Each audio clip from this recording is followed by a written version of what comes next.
नमस्कार, स्वागत है आपका यश तक digital news TV Madhya Pradesh Chhattisgarh में और मैं आपके साथ प्राप्ति। तो आइए शुरुआत करते हैं आपके देश और प्रदेश से जुड़ी तमाम छोटी बड़ी खबरों की ओर। इस वक्त की बड़ी खबर मध्य प्रदेश के मऊगंज जिले से है। मऊगंज के कन्या विद्यालय में भवन संकट, छात्राएं टीन शेड में पढ़ने को मजबूर हैं। मऊगंज के शासकीय कन्या उच्चतर माध्यमिक विद्यालय में भवन की कमी के कारण छात्राएं टीन शेड में बैठकर पढ़ाई करने को मजबूर हो चुकी हैं।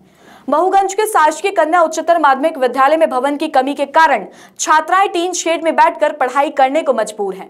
प्राचार्य ने बताया कि कई बार जनप्रतिनिधियों और अधिकारियों को अवगत कराने के बावजूद कोई ठोस कदम नहीं उठाया गया है। वहीं परीक्षा प्रभारी ने बताया कि परीक्षाएं सुचारू रूप से चल रही हैं। छात्रों और अभिभावकों ने जल्द समाधान की मांग की है।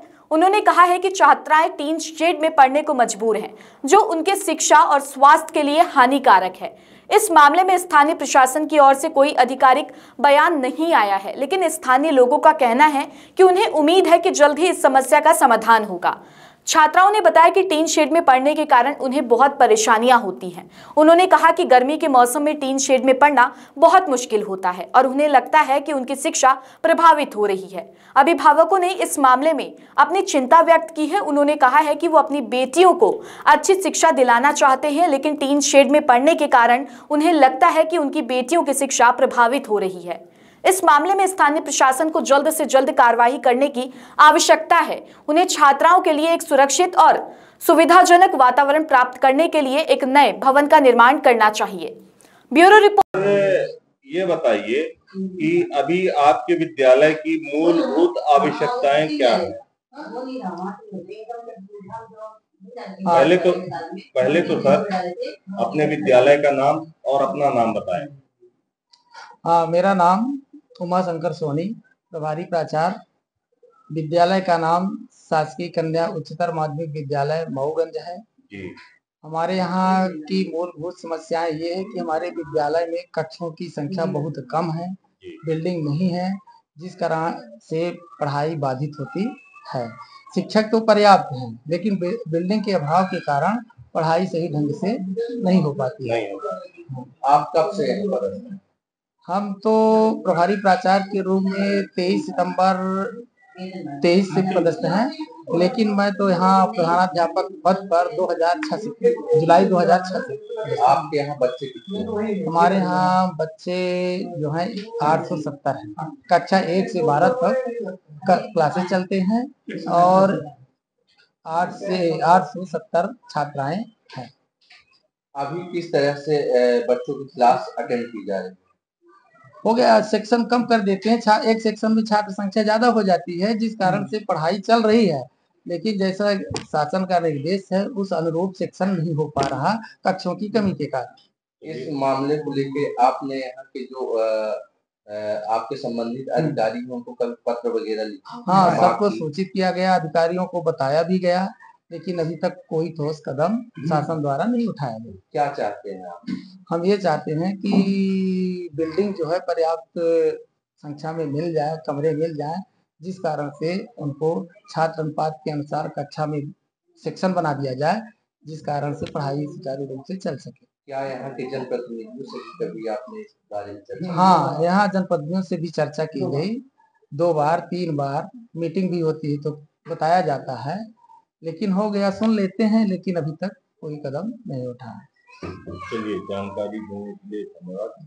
और अभी वर्तमान समय में जो है तो बच्चों का एग्जाम चल रहा है। हाँ, बच्चों का जो है कक्षा 9 और कक्षा 11 की परीक्षाएं संचालित है और 25 तारीख से कक्षा 10 और 12 की संचालित होगी और इसी दरमियान कक्षा 5 और 8 का भी 24 फरवरी से बोर्ड की परीक्षा प्रभारी से भी पूछ लीजिए। एक बार और अपना नाम बता दीजिए। मेरा नाम उमा शंकर सोनी, प्रभारी प्राचार्य। जी सर, क्या नाम है? रुद्रपाल तिवारी, उच्च माध्यमिक शिक्षक संस्कृत। कब से आप यहाँ हम अक्टूबर 22 से हैं और वर्तमान समय में आप शिक्षा प्रभारी का? हाँ, परीक्षा प्रभारी का दायित्व हमारे पास है यहाँ। हाँ, और परीक्षा का संचालन चल रहा है। कक्षा 9वीं ग्रामीण की परीक्षा चल रही है। 10वीं ग्रामीण की बोर्ड परीक्षा 25 तारीख से होनी है, जिसका अभी जस्ट हम आदेश लेके आ रहे हैं केंद्र अध्यक्ष सहायक केंद्र अध्यक्ष का, और प्रैक्टिकल परीक्षाएं भी चल रही हैं। सर किस प्रकार से परीक्षाएं चल रही हैं और बच्चों को क्या निर्देश दिए गए हैं? हाँ, परीक्षा के लिए बच्चों का निर्देश है कि आप जो है परीक्षा शुरू होने के 40 मिनट पहले पहुंच जाएं परीक्षा का केंद्र में और सकुशलता से परीक्षा दें, घबराएं नहीं, किसी प्रकार कोई दिक्कत न हो। छात्रों के अनुपात में बैठक व्यवस्था फर्नीचर पे की गई है, 9वीं गिरामी के लिए पर्याप्त फर्नीचर है। हाँ, 10वीं गिरामी का सेंटर बड़ा होने के कारण कुछ फर्नीचर की समस्या है, अभी फर्नीचर नहीं उपलब्ध हो पाई है, तो उसके लिए व्यवस्था करनी पड़ेगी। और कक्ष की जो समस्या थी जो अनवरत बनी हुई है यहाँ, क्योंकि हमारा जो 4-5 कक्ष है तो अभी सीट से छाया हुआ है। अब गर्मी में जब परीक्षा होती है कि धूप रहती है तो बड़ी दिक्कत होती है।